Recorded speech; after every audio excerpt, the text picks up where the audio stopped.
ABT এর মাধ্যমিক test পেপারে 2025-26 যে অঙ্কগুলো ছিল তার মধ্যে 169 পেজের আজকে 4-এর অঙ্কগুলো করাবো। 4-এর অঙ্কগুলির মধ্যে প্রথমে একেরটা দিয়েছে বার্ষিক নির্দিষ্ট শতকরা চক্রবৃদ্ধি হার সুদে কিছু টাকা 1 বছরের দ্বিগুণ হলে কত বছরে তা 4 গুণ হবে। দেখো, বার্ষিক নির্দিষ্ট শতকরা চক্রবৃদ্ধি সুদের হারে কিছু টাকা 1 বছরের দ্বিগুণ। আমি কিছু টাকাটা ধরে নিলাম যে আসল 100 টাকা, আসলে আমি টাকা ধরে নিলাম। তাহলে দ্বিগুণ হলে কত হবে না 2x টাকা, আর 4 গুণ হলে কত হবে 4x টাকা। তাহলে আসল টাকার দ্বিগুণ হচ্ছে 2x টাকা আর 4 গুণ হচ্ছে 4x টাকা। এবার আমি কি করলাম, 2x টাকা হয় 1 বছরে, তাহলে 4x টাকা হবে কত বছরে। তাহলে 4x/2x কাটাকুটি করলাম 2 বছর, তাহলে উত্তরটা হচ্ছে 2 বছর। এইভাবে শর্ট করে এইভাবে ছোট করে অঙ্কটা করে নেবে, উত্তরটা 2 বছর। 2-এর অঙ্কটা দেখো, একটি অংশীদারি ব্যবসায় সমীর, ইদ্রিস, অ্যান্টনি মূলধনের অনুপাত 1/6, 1/5, 1/4 বছরের শেষে 37,000 টাকা লাভ হলে অ্যান্টনি কত টাকা পাবে। এই যে মূলধনের অনুপাতটা, এটা ভগ্নাংশে আছে। আগে এটাকে ভগ্নাংশ থেকে একটা নর্মাল সংখ্যা আমরা করে নেব। কীরকমভাবে করবো দেখে নাও। না, প্রথমে লিখলাম মূলধন অনুপাত 1/6:1/5:1/4। এখানে 6, 5, 4 লসাগু করে আসছে 60। তাহলে আমি 1-এর 6-কে 60 দিয়ে গুণ করলাম, 1-এর 5-কে আমরা 60 দিয়ে গুণ করলাম, 1-এর 4-কে আমরা 60 দিয়ে গুণ করলাম। 60 দিয়ে গুণ করলে হচ্ছে 10, 12, 15। তাহলে অনুপাতটা কি দাঁড়ালো 10:12:15।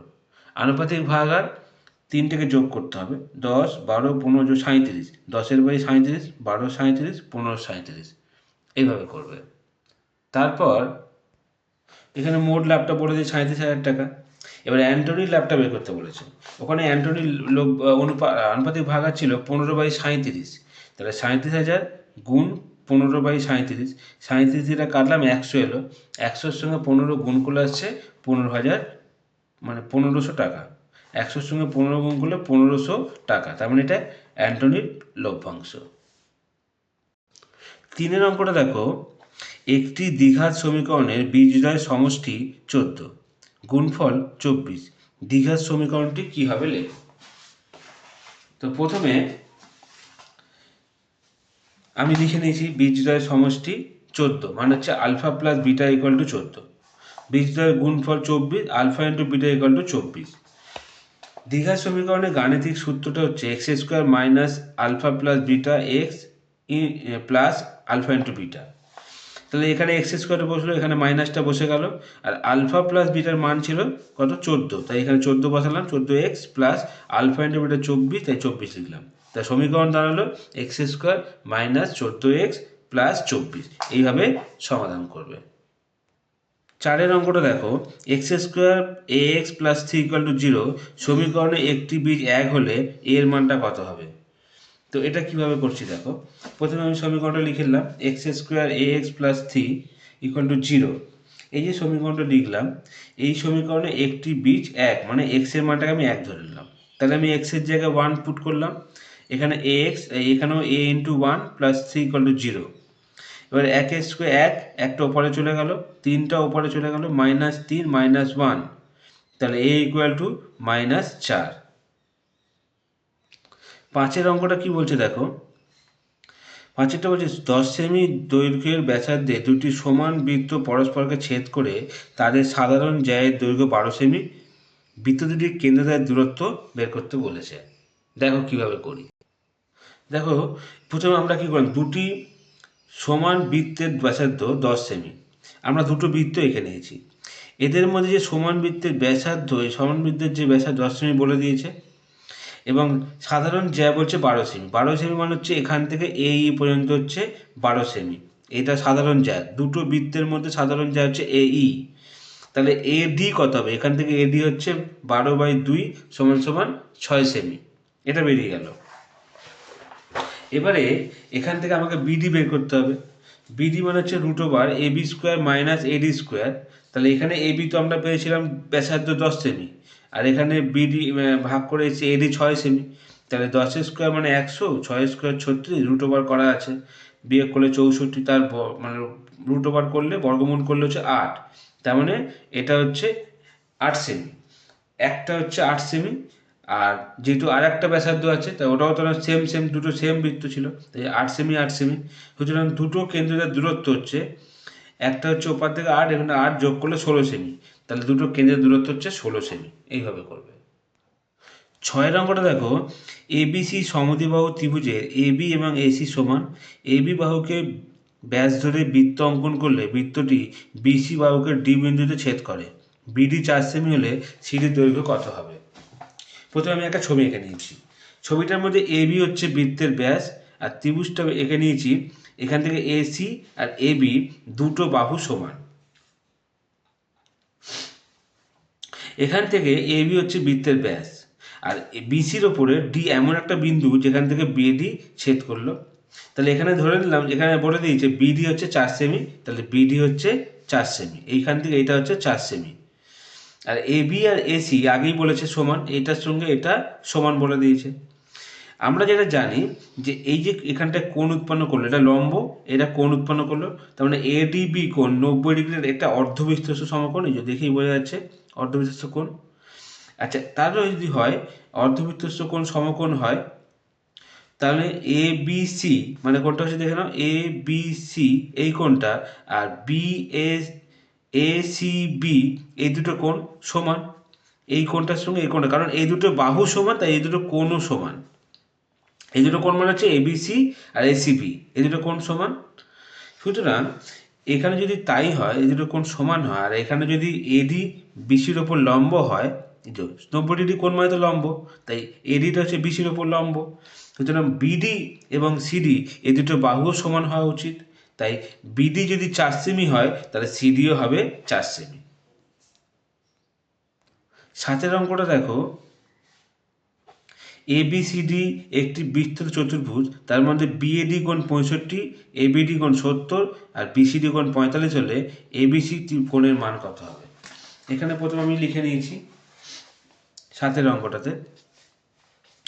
আগে ছবি এঁকে নিয়েছি বৃত্ত চতুর্ভুজ, তার মধ্যে এবিসিডি নাম দিয়ে দিয়েছি। এবার দেখো বিএডি এটা হচ্ছে 65, মানে বিএডি এটা হচ্ছে 65, এবিডি এবিডি এটা হচ্ছে 70, তাহলে পড়ে থাকছে আমার এইটা, তাই এটাই বের করে নিই আমাকে।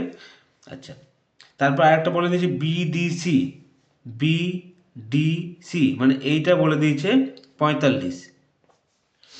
এখান থেকে আমি প্রথম বের করব এডিবি কত। এডিবি টোটাল একটা ত্রিভুজের মাপ হচ্ছে 180, তার থেকে 70 আর 65 বিয়োগ করলে হচ্ছে 135, বিয়োগ করলে 45, তার মানে এটা হচ্ছে 45 বেরিয়ে গেল। এটা যদি 45 হয় তাহলে এই কোণটাও তো 45 বলেই দিয়েছে, তার মানে দুটো কোণ মিলিয়ে কত হচ্ছে এ ডি সি, এডিসি মানে 90 ডিগ্রি হচ্ছে। আর একটা বৃত্ত চতুর্ভুজের নিয়ম হচ্ছে বিপরীত কোণের যোগফল, মানে উভয় বিপরীত কোণের যোগফল 180 হয়। তাহলে 180 যদি হয়ে থাকে তাহলে এবিসি কত হবে? 180 আর এদিকে এটা 45, তাহলে 45 সরি, 180 এদিকে 90, তাহলে 180 থেকে 90 বিয়োগ করলে 90 হচ্ছে, তাহলে এই পারের কোণটাও হবে, এবিসি কোণটা হবে 90 ডিগ্রি। এইভাবে সমাধান করবে।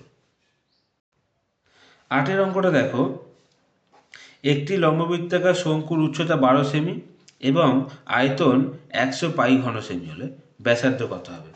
প্রথমে আমরা করে নিয়েছি লম্ববৃত্তাকার শঙ্কুর উচ্চতা 12 সেমি আর আয়তন 100 পাই, আর শঙ্কুর আয়তন আমরা যেটা জানি 1/3 পাই আর স্কোয়ার, এইচের জায়গায় লিখলাম 12। শর্তানুসারে 1/3 পাই আর স্কোয়ার 12 ইন্টু ইকুয়াল টু 100 পাই, এখান থেকে পাই পাই কেটে গেল, 3 দিয়ে 12 কাটলে 4 হয়, সেই 4টা এখানে ডিভাইড হয়ে গিয়ে 25, তাহলে আর এর মান হচ্ছে √25 মানে পাই, তাহলে এটা ব্যাসার্ধ হবে 5 সেমি। 9 অঙ্কটা দেখো, দুটি লম্ববৃত্তাকার চোঙের উচ্চতা অনুপাত 1:2, ব্যাসার্ধের পরিধি হচ্ছে অনুপাত 3:4, তাদের আয়তন অনুপাতটা কত? তাকে প্রথমে আমরা কি করলাম, দুই লম্ববৃত্তাকার চোঙের পরিধি লিখলাম 3:4, আমরা জানি 2 পাই আর ছোট আর 2 পাই বড় আর, এটাকে অনুপাত করে 3:4 এর সঙ্গে আমরা রেশিও করে আর এর মানটা বের করে নিচ্ছি। তাহলে 2 পাই ছোট আর বাই 2 পাই বড় আর বাই 3/4, টু টু কেটে গেল, পাই পাই কেটে গেল, আর ছোটো আর ইস টু বড় আর সমান 3:4, 3r আর 4r ধরে নিলাম। 3:4টাকে 3r একটা 4r ধরলাম। লম্ববৃত্তাকার চোখের উচ্চতা অনুপাত 1:2, তার মানে h আর 2h ধরে নিলাম। এবার প্রথম চোখের আয়তন পাই 3r² ইন্টু h, যেহেতু 3r ছিল, আর দ্বিতীয় চোখ হচ্ছে পাই 4r² ইন্টু 2h। এবার এটা অনুপাত করলে পাই পাই কেটে গেল, r² কেটে গেল, h কেটে গেল, পড়ে থাকছে 9, এদিকে 16×32। উত্তরটা হবে আয়তনের অনুপাত 9:32। 10-এর অঙ্কটা দেখো, tan 4 theta tan 6 theta equal to 1 হলে sin 10 থিটার মান কত হবে? প্রথমে আমরা tan 4 theta tan 6 theta equal to 1, এখানে tan 4 theta equals to 1/tan 6 theta, আর 1/tan মানে তো cot, তাহলে cot 6 থিটা হওয়া উচিত। এবার আমরা tan 4 থিটা সমান সমান কটটাকে ভাঙিয়ে পুরক কোণে ভাঙালাম, tan 90 minus 6 theta, tan tan কেটে গেল।